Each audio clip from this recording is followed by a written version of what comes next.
Welcome to the show, everybody. I want to start today with something I've been thinking about and reading about, which is the completely broken nature of dividing politics into left and right. Now, you know the drill. We talk about, are you on the left? Are you on the right? Is a policy left wing or right wing? Is an elected official pushing for a left wing ideology or a right wing ideology? And it can be sometimes useful as a shorthand, but it's a binary framework that is extraordinarily outdated and increasingly broken in the kind of modern political space, and I'll explain why. I recently read the book The Myth of the Left and Right by Hyrum Lewis and Verlin Lewis, and we're going to link to the book in the description to the YouTube video for this clip. But I want to tell you a little bit about it because it's critical to understand the broken spectrum in the middle of this wacky Trumpian movement. So the first problem with the left-right spectrum, which I mentioned earlier this week, is that it is so reductive that it ends up lumping people together who have nothing in common. Take the right wing, for example, then we'll go to the left. On one end, and I know I've used this example, you've got Milton Friedman, the free market economist who championed deregulation, privatization, small government, happened to also be Jewish. On the other end, you've got Hitler. Now, both are often labeled right-wing, but does anybody seriously think that Milton Friedman's vision of laissez-faire capitalism has anything to do with Hitler's genocidal, fascist authoritarianism?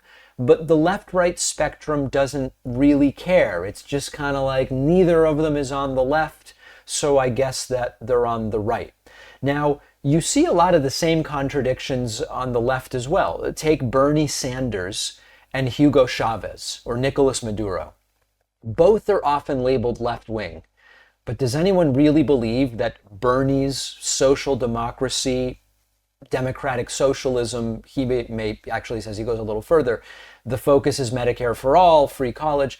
Does anybody think that that's really similar to Chavez or Maduro's authoritarian populism, which centralizes power and undermines democratic institutions and has led to disaster for Venezuela? Not really. There's really not much that's similar there.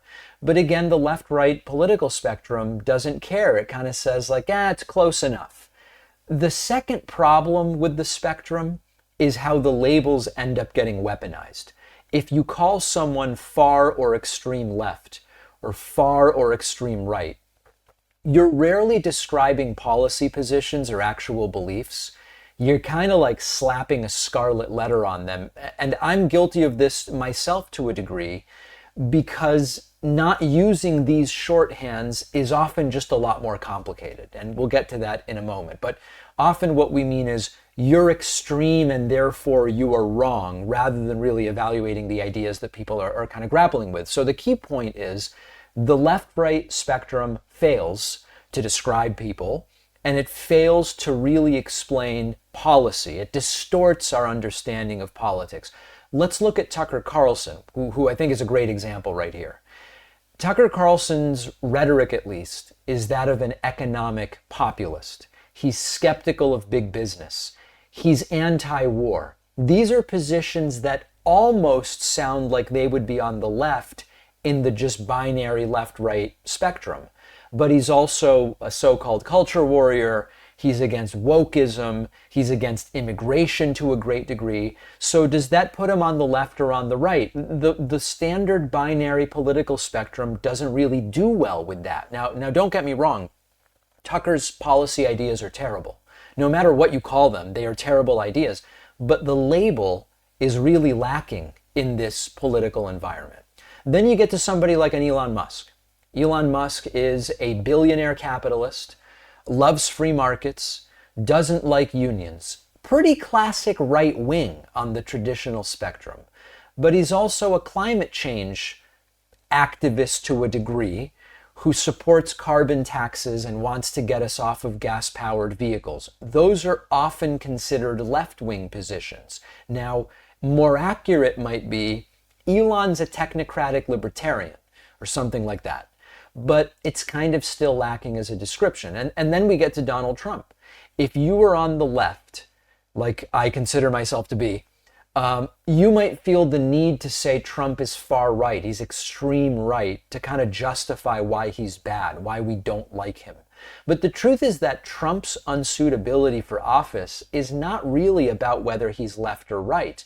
It's about his incompetence, his corruption, his authoritarian tendencies. He has some right-wing ideas, tax cuts for the wealthy, deregulation, those are traditionally right-wing ideas recently.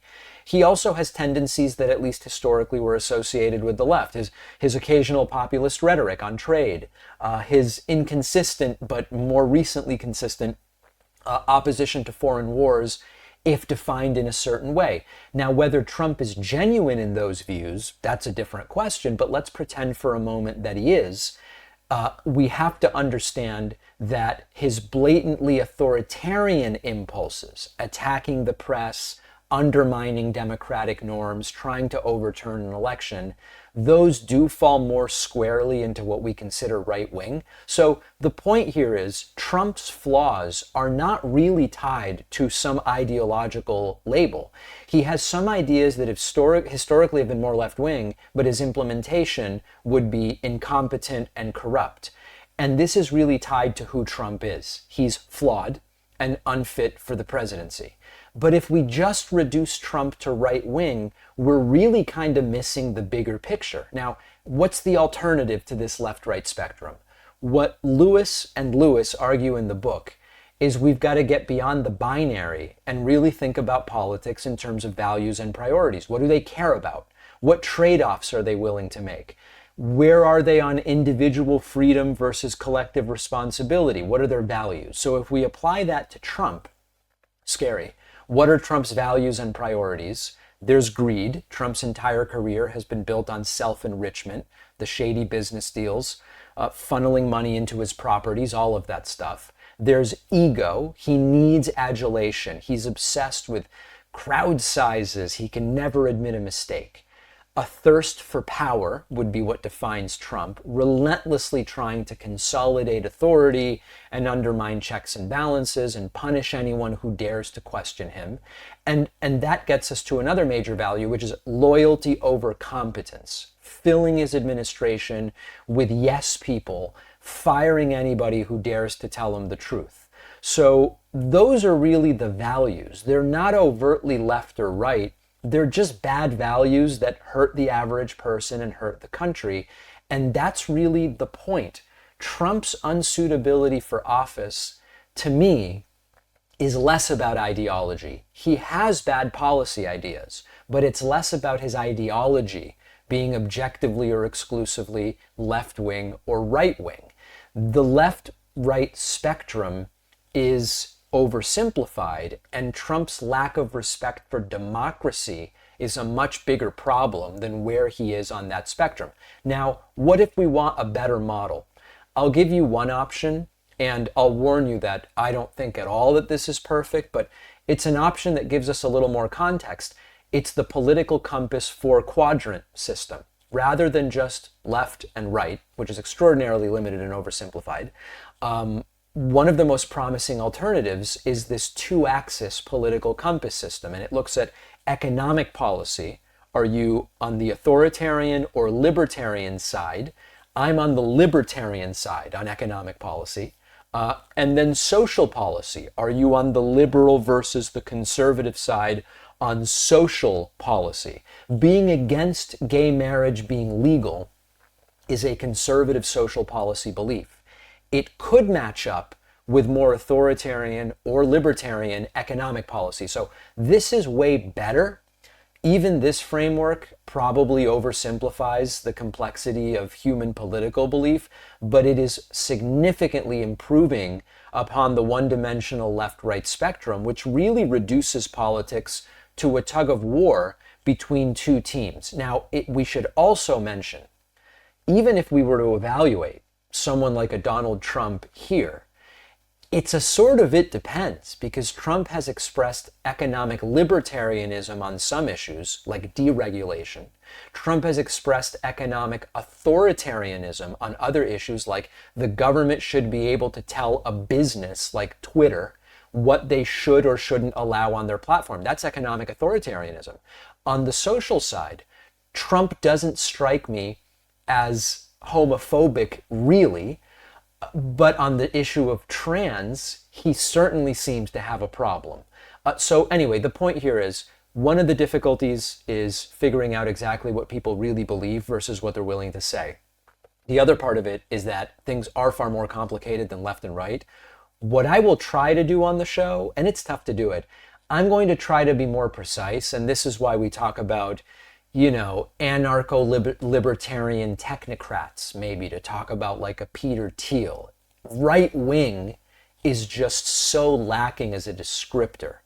We are limited by I want to be understood, and if every time I mention someone I have to kind of come up with a more complicated way to describe their views, I don't know that it'll translate, and I do want to be understood. So let me know your thoughts. info@davidpakman.com. Well, I wrote a book after a long journey and a ton of work. I am really thrilled with how it turned out, and I hope you'll read it. The book is called The Echo Machine, and in a nutshell, it looks at how American politics got so broken, who has already figured out solutions, and how we can try to fix it and stop the terror of Trump for the next 4 years. With Trump winning this election, The Echo Machine couldn't be more relevant, not only a warning about how we got here, but also about what might be coming and how to prevent the worst outcomes. We've got to stay engaged. We need a plan, and that's what the book is about.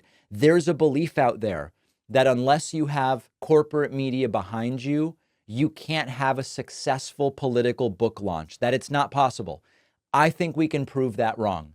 Order The Echo Machine today at davidpakman.com/echo on Amazon, Barnes & Noble, Audible, Kindle, anywhere that books, ebooks, and audiobooks are sold. You can also call any local bookstore and say, please order me The Echo Machine by David Pakman. Wherever you get the book, you'll get the free pre-order perks, including the signed book plate. Head to davidpakman.com/free book stuff after ordering.